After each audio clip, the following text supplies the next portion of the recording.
मुजफ्फरनगर का लाल 30 वर्षीय जवान विवेक देशवाल जम्मू कश्मीर में आतंकियों से मुठभेड़ के दौरान देश की सेवा करते हुए शहीद हो गए। इस दुखद घटना के बाद से उनके पैतृक गांव शाहजुड्डी में शोक का माहौल व्याप्त है।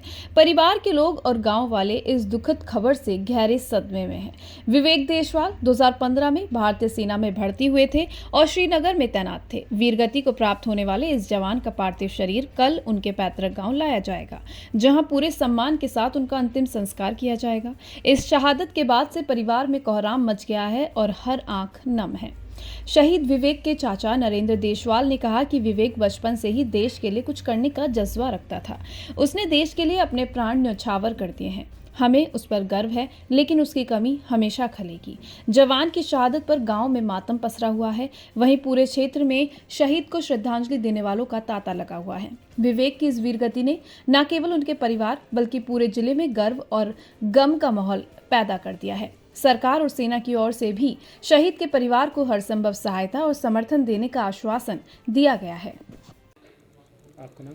नरेंद्र जी, विवेक शहीद हुए हैं जम्मू कश्मीर में मुठभेड़ के दौरान। जी। क्या कुछ जानकारी हुई आपको?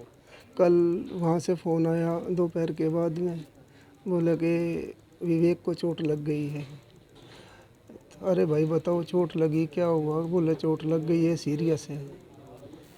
पहले तो यही बताया, बाद में उसने बताया कि उसके सिर में गोली लगी है और शरीर में भी बस्ट है, तो वो ख़त्म हो चुके। शहीद विवेक कब भर्ती सेना में हुआ था? 2015 में भर्ती हुआ था।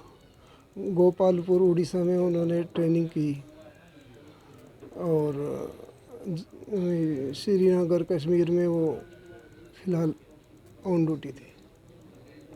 तो क्या कुछ बताया? जो जवान थे, उनके साथी थे, उनका फ़ोन आया, उन्होंने क्या कुछ बताया, क्या हुआ था? उन्होंने बताया कि वहाँ पे मुठभेड़ चल रही थी, मुठभेड़ होते होते उसको गोली लगी।